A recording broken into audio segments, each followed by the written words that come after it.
پچھلے پروگرام میں ہم نے اپنے ناظرین سے وعدہ کیا تھا کہ فرشتوں کے بارے میں بات کریں گے۔ بہت ساری ہمیں ای میلز بھی آئی ہیں کہ لوگ حقیقت جاننا چاہتے ہیں کہ فرشتے کیا ہیں، کیسی مخلوق ہیں۔ جیسے انسانوں کو اللہ نے مٹی سے اور جنوں کو آگ سے پیدا کیا، تو ملائکہ کی تخلیق کس مادے سے یا کیسے ہوئی، اور سوالات ہیں کہ ان کی تعداد کتنی ہے، اور انسانوں سے زیادہ ہے یا انسانوں سے کم ہے، اور اللہ نے ان کا مقصد جو تخلیق کا وہ ذرا فرما دیجیے۔ جی، اصل میں ملائکہ جو ہے وہ اللہ تعالیٰ کی ایک مخلوق ہے، اور صحیح مسلم کی حدیث ہے کہ حضرت عائشہ صدیقہ رضی اللہ تعالیٰ عنہ فرماتی کہ خلقت الملائکۃ من نور، کہ ملائکوں کو نور سے پیدا کیا گیا ہے۔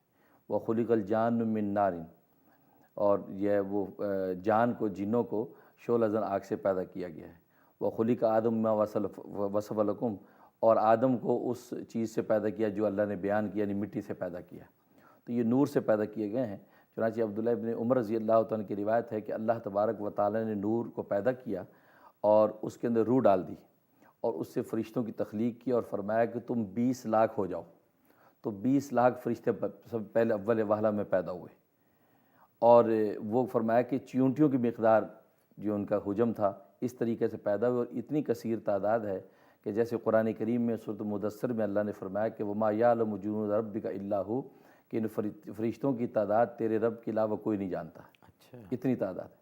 چنانچہ ایک حدیث میں آتا ہے کہ حضرت موسیٰ علیہ السلام نے اللہ تبارک و تعالیٰ سے پوچھا کہ اے رب کریم، تیرے ساتھ آسمانوں پہ اور کون رہتا ہے؟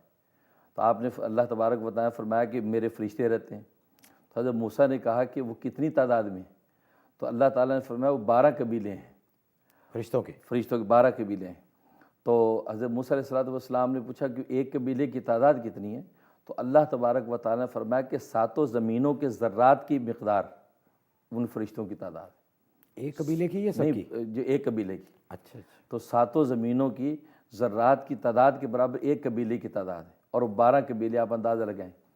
اس لیے حدیث میں آتا ہے، بحقی کی روایت ہے کہ نبی پاک صلی اللہ علیہ وسلم ایک مرتبہ تشریف فرما تھے، تو فرشتوں سے صحابہ سے پوچھا کہ تم نے کوئی آواز سنی؟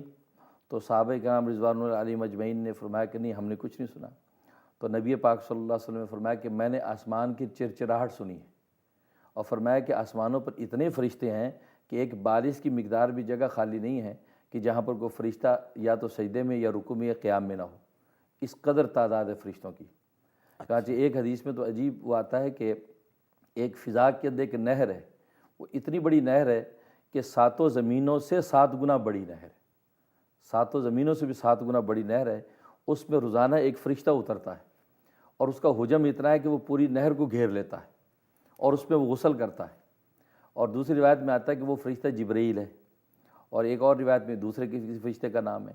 تو وہ اس کے اندر اتر تو غسل کرتا ہے، غسل کر کے جب باہر نکلتا ہے تو اس سے جو نور کے جو قطرے ٹپکتے ہیں، ہر قطرے کے برابر ایک فرشتہ پیدا ہوتا ہے۔ واہ، اتنی تعداد ہے۔ تو اس لیے ایک حدیث میں فرمایا کہ جنات کی تعداد انسانوں سے 9 گنا زیادہ ہے، اور فرشتوں کی، ملائکہ کی تعداد جو ہے جنات سے 9 گنا زیادہ ہے۔ اور فرشتوں میں ایک قسم ہے روح کہلاتی ہے، ان کی تعداد فرشتوں سے 9 گنا زیادہ ہے۔ اور ایک فرشتوں کی نوع کا نام ہے کروبیون، فرمایا کروبیون جو ہے وہ روح سے بھی 9 گنا زیادہ ہے، اس کا ذکر قرآن میں بھی ہے۔ حدیث میں بھی۔ ہاں، تو اتنی بڑی تعداد ہے ان کی کثیر۔ اور ویسے اسلام میں فرشتوں پر ایمان لانا واجب ہے، اس لیے قرآن کریم میں بھی آمن الرسول بما انزل الیہ من ربہ والمؤمنون کل آمن باللہ وملائکتہ، تو فرشتوں پر ایمان لانا واجب ہے کہ یہ اللہ کی مخلوق ہے، اور اللہ نے مختلف کام ان کے ذمہ لگا رکھے۔ اچھا حضرت، یہ تو بہت ہی وسیع ایک موضوع ہے، اس کا انشاءاللہ آئندہ پروگراموں میں بھی اس کے بارے میں بات کریں گے، اور آپ سے پوچھیں گے کہ فرشتوں کی اللہ نے کوئی ڈیوٹیاں بھی لگائی ہوئی ہیں، اور کس طرح فرشتے ہماری روزمرہ کی زندگی پر اگر اثر انداز ہوتے ہیں تو کس طرح اثر۔ اچھا حضرت، بریک